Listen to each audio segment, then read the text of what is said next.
शूद्रों को सेवा करने का काम दिया। और आप ये भी कह रहे हो कि जो अछूत लोग हैं वो शूद्र है, तो चलो इसका प्रैक्टिकल करते। पिछड़े वर्ग के लोगों ने कहा कैसे प्रैक्टिकल होगा, तो हमने कहा एक शेड्यूल कास्ट के नौजवान लड़के को नए गिलास में पानी देते हैं, उसको नहला धुलाकर नया कपड़ा पहनाते हैं और गांव के पुरोहित के घर चलते हैं और पुरोहित को कहते हैं कि पंडित जी आपने शूद्रों को सेवा करने का काम लगाया था, इसलिए जाटो जी की इच्छा हो गई है कि आपकी सेवा करे, इसलिए आज ही इन्होंने नहाया हुआ है, इन्होंने नए कपड़े पहना हुआ है और नए गिलास में पानी लेकर आए हुए हैं, ये गिलास पानी पिलाकर आपकी सेवा करना चाहते हैं। तो क्या गांव का पुरोहित जो ब्राह्मण है, क्या वो दिया हुआ जाटों का हाथ का पानी पिएगा? जब पिछड़े वर्ग के लोगों को पूछा पिएगा, तो पिछड़े वर्ग के लोगों ने कहा नहीं पिएगा, उसको तो अछूत है, अछूत का पानी कैसे पिएगा? हमने कहा साबित हो गया जो अछूत है वो सेवा नहीं कर सकता, इसका मतलब जो अछूत है वो शूद्र नहीं है। तो फिर सेवा कौन करता था? यादव बिरादरी के लोग दूध दही देने का काम करते थे, घी देने का काम करते थे, तब भी करते थे, आज भी करते। कुर्मी बिरादरी के लोग अनाज देने का काम करते थे, मौर्या लोग साग सब्जी देने का काम करते थे, नाई लोग दाढ़ी बाल बनाने का काम करते थे, कुम्हार लोग बर्तन देने का काम करते थे, माली लोग फूल देने का काम करते थे, कहार लोग पानी भरने का काम करते थे। हमने जितनी जातियां गिनाई ये शेड्यूल कास्ट में नहीं आती, ये सारी ओबीसी में आती है। और प्रैक्टिकल के आधार पर यह साबित हो गया कि ब्राह्मणों ने पिछड़े वर्ग के लोगों को शूद्र बनाया। वैसे स्टॉल पर किताब होगी। Advocate JN. वर्मा जो कुर्मी बिरादरी के थे, इलाहाबाद हाई कोर्ट के वकील थे, उन्होंने किताब लिखा है कौन है ओबीसी, पिछड़ा वर्ग कौन है ब्राह्मण ग्रंथों के अनुसार, ब्राह्मण है, क्षत्रिय है, वैश्य है या फिर शूद्र है। उन्होंने ब्राह्मणों के लिखे हुए सारे तथ्यों के आधार पर यह साबित किया है कि वास्तविक शूद्र ओबीसी के लोग हैं। ब्राह्मणों ने हमको शूद्र बनाया, ब्राह्मणों ने हमको हजारों साल से अधिकार वंचित किया।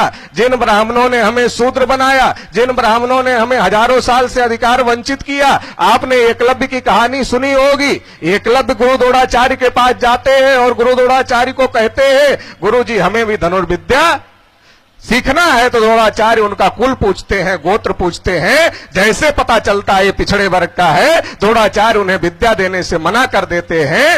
और जब एकलव्य स्वतः प्रयास करते हैं और स्वतः प्रयास करके दुनिया के सबसे बड़े धनुर्धर हो जाते हैं। जो विद्या एकलव्य को आती थी वो विद्या अर्जुन को भी नहीं आती थी, गुरु द्रोणाचार्य को भी नहीं आती थी। जब ब्राह्मणों को ये पता चला तो उनको लगा हमने तो इनको हथियार उठाने से पाबंदी लगाया था, अभी एक एकलव्य पैदा हो गया, ये हजारों लाखों एकलव्य पैदा करेगा।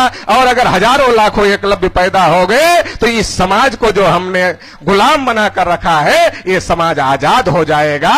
तो इसे आजाद नहीं होना चाहिए, इसलिए एकलव्य का अंगूठा कटवा लिया। और क्या लिखा उन्होंने दक्षिणा में दे दिया।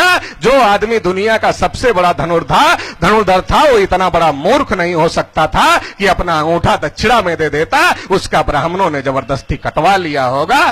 साथियों आज भी महाविद्यालय और विश्वविद्यालयों में वो द्रोणाचार्य बैठे हुए हैं और वो द्रोणाचार्य क्या करते हैं, थ्योरी में एससी एसटी ओबीसी के लोग अगर टॉप कर जाए, मगर जब प्रैक्टिकल में उनको नंबर देना होता है तो सबसे कम नंबर देने का काम करते हैं। और जो भारत की सरकारें हैं वो सरकारें कौन सा पुरस्कार देती है गेम टीचर को, तो सबसे बड़ा पुरस्कार है द्रोणाचार्य पुरस्कार। इसका मैसेज क्या है, जैसे द्रोणाचार्य ने एकलव्य के साथ किया वैसे ही तुम लोग एससी एसटी ओबीसी और माइनॉरिटी के बच्चों के साथ करो। साथियों समझना होगा, मैं पिछड़े वर्ग के लोगों को कहना चाहता हूं, पिछड़े वर्ग के लोगों को अपना इतिहास जानना होगा। और आपका इतिहास आपसे ब्राह्मणों ने क्यों छुपाया, क्योंकि हमारे पुरखों का संघर्ष ब्राह्मणों के साथ रहा। जब गांधी जी पैदा नहीं हुए थे तब 1848 में ज्योतिबा फुले ने ब्राह्मणों की गुलामी से आजादी के लिए लड़ाई लड़ी। ज्योतिबा फुले के बारे में हमारे लोगों को नहीं पता।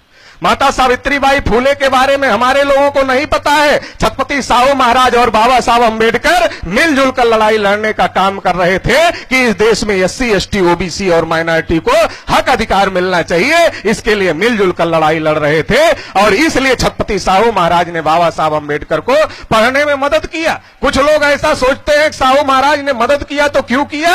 क्योंकि एहसान करने के लिए किया, एहसान करने के लिए नहीं किया। बल्कि साहू महाराज ऐसा सोचते थे कि जो लड़ाई 1848 में ज्योतिबा फुले ने शुरू किया है, उस लड़ाई को आगे बढ़ाने के लिए पढ़े लिखे नौजवान की जरूरत है और वो बाबा साहब अंबेडकर थे, इसलिए उन्होंने बाबा साहब अंबेडकर को मदद किया। और इसके सबूत भी है। 1920 में जब मानगांव परिषद लगा, साहू महाराज खड़े हुए और साहू महाराज ने कहा, मेरे राज्य के प्रियजनों, आपको मुबारक हो, आपने अपना नेता बाबा साहब अंबेडकर को चुन लिया है और मेरा अंतर्मन कहता है आने वाले समय में अंबेडकर पूरे देश के नेता है। आज ब्राह्मण हमारे गली मोहल्ले में आता है तो क्या कहता है? अरे वो तो चमारों के नेता थे, हमें हम अपना इतिहास नहीं पता है कि बाबा साहब अंबेडकर और छत्रपति साहू महाराज मिलजुल कर लड़ाई लड़ रहे थे। उसी मंच पर जब बाबा साहब अंबेडकर बोलने के लिए खड़े हुए तो उन्होंने कहा, अगर छत्रपति साहू महाराज नहीं होते तो डॉक्टर अंबेडकर भी नहीं होते। मिलजुल कर लड़ाई लड़ रहे थे, इसलिए ब्राह्मणों ने छत्रपति साहू महाराज की हत्या की। हमें अपना इतिहास पढ़ना होगा। और साहू महाराज की हत्या का इतना नुकसान हुआ कि पिछड़े वर्ग के लोग दिशा भ्रमित हो गए। और जब पिछड़े वर्ग के लोग दिशा भ्रमित हो गए तो पिछड़े वर्ग के लोग गांधी के बहकावे में आ गए। गांधी ने पिछड़े वर्ग के लोगों को कहा, अंबेडकर तो जाति की लड़ाई लड़ रहे हैं और हम तो देश की लड़ाई लड़ रहे हैं, पहले देश को बचाना जरूरी है। पिछड़े वर्ग के लोग बहक गए।